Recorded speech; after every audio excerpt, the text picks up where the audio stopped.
एक सवाल है जो कि मेरा आपसे है, अगर कोई इंसान है ना पहले से घमंडी है तो क्या तुम उसकी हर छोटी गलती को नोटिस करोगे? मान लो है ना तुम्हें किसी इंसान के बारे में पहले से लगता है कि वो है ना बहुत एटीट्यूड वाला है। अब एक दिन ना वो तुम्हें देखकर स्माइल नहीं करता तो तुम तुरंत सोचोगे देखा कितना एटीट्यूड वाला है। लेकिन एक दिन है ना वही इंसान तुम्हारी मदद कर देता है तो अब तुम कहोगे यार आज है ना बस अच्छा बनने की कोशिश कर रहा है। ध्यान दिया तुमने उसकी हर उस चीज को ना सबसे ज्यादा इंपॉर्टेंस दी जो तुम्हारी पहले से बनी हुई सोच को सही साबित कर रही थी। और यही है कन्फर्मेशन बाइस। हमारा जो माइंड होता है ना वो हर इन्फॉर्मेशन को बराबर इंपॉर्टेंस नहीं देता। कई बार है ना हम उन चीजों को ज्यादा इंपॉर्टेंस देते हैं जो हमारी पहले से बनी हुई बिलीफ से मैच करती है। We notice what we already believe. और ये है ना सिर्फ दूसरों के लिए नहीं होता, हम अपने बारे में भी ऐसे ही करते हैं। अगर हमें लगता है कि हम ये काम नहीं कर सकते तो हम है ना अपने हर छोटे फेलियर को एक प्रूफ बना लेंगे। एक बार फेल हुए देखा मुझसे नहीं होगा तो हम बोलेंगे कि यार मैं हमेशा ऐसे ही करता हूं। लेकिन अगर उसी समय तुम सफल भी हो जाओ तो शायद है ना तुम उसको लक बोलकर ना इग्नोर कर दोगे। यानी कि अपना जो माइंड होता है ना वो बिलीव को बचाने के लिए एविडेंस सुनने लगता है।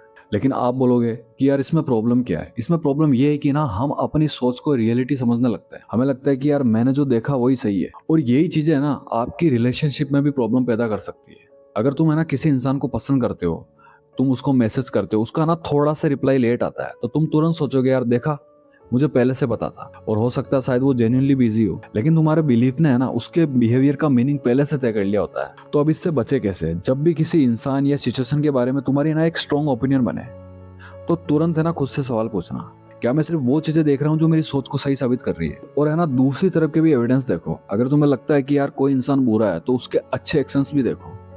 और अगर तुम्हें यह लगता है कि यार मैं ये काम नहीं कर सकता तो अपनी जो छोटी छोटी सक्सेस है ना उसको याद करो। क्योंकि एक घटना पूरी कहानी नहीं होती। और सबसे जरूरी बात यह है कि ना साइकोलॉजी समझने का मतलब ये नहीं कि अब आप है ना किसी भी इंसान को एनालाइज करो। सबसे पहले है ना अपने माइंड को एब्जॉर्ब करो। तुम किस चीज में सबसे जल्दी जजमेंट बनाते हो, किस बात पर जो तुम्हारा माइंड है वो डिफेंसिव होने लगता है, और किस बिलीव को है ना तुम बिना क्वेश्चन किए सच मान लेते हो। क्योंकि कई बार है ना सबसे बड़ा जो बाइस होता है ना वो दूसरों के अंदर नहीं हमारे अपने अंदर होता है। और अगली बार जब तुम्हें लगे कि मैं बिल्कुल सही हूँ तो एक सेकंड रुकना और खुद से जरूर पूछना, मैं सच देख रहा हूँ या मैं वो देख रहा हूँ जो मैं पहले से जानता हूँ। इसलिए साइकोलॉजी को समझो क्योंकि हर बिहेवियर के पीछे एक रीजन जरूर होता है।